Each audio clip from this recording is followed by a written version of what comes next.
So in this video, I'm going to show you how to break down a chuck roast. First, you're going to take your knife and cut the front part of the chuck roast off.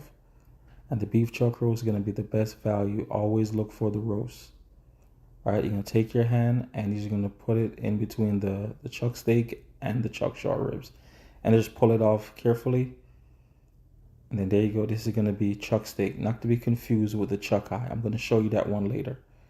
All right, so now you're going to get 3 nice chuck steaks out of this. And these steaks are going to be really good on the grill. All right, so you're going to cut them in 3. And when you go to the store, always look for the roast. It's where you're going to get your best value.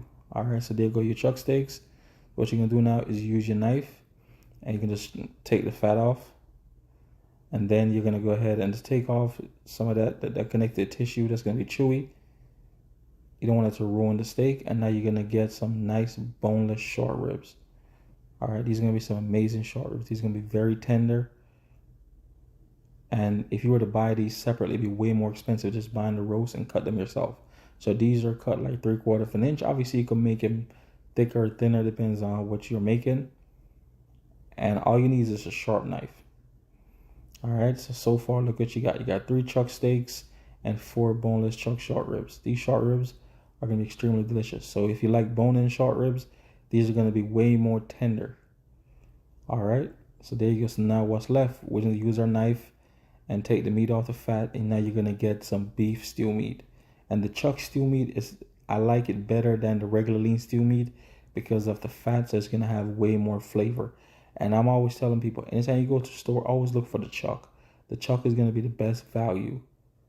Okay, the chuck roast cake, you get so many things out of it. Now look at this, just cut them into nice squares. And this is going to be your chuck stew meat.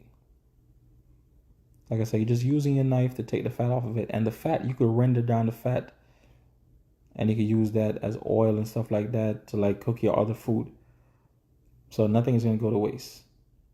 All right, so there go the stew meat. And look at how nice that stew meat is going to be. It's going to be real tender because it has nice marbling. It's not going to be dry like the stew meat you would get from like a top round or a bottom round. All right, so that's what you got so far. So now with this one is where you're going to get the chuck eye. All right, so you can always tell with the chuck eye because it's going to be way more fattier. All right, so now you just use your hand and tear it off as much as you can. And then when you get to the end part, you just want to use your knife and just separate it off the rest of the roast.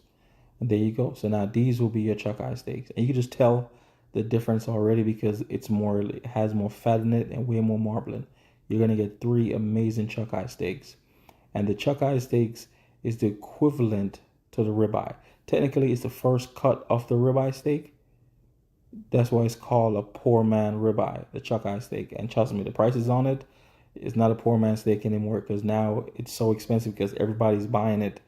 Instead of the ribeye, got a ribeye so expensive. So these right here is going to be your chuck eye steaks.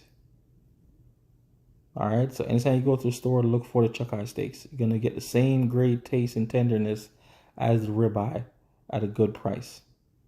Now what's left over now, we can just separate this piece again. Now you're going to get some more boneless short ribs. All right, once again, these are going to be extremely tender. All right. And like I said, I always like to keep my content real simple and real short.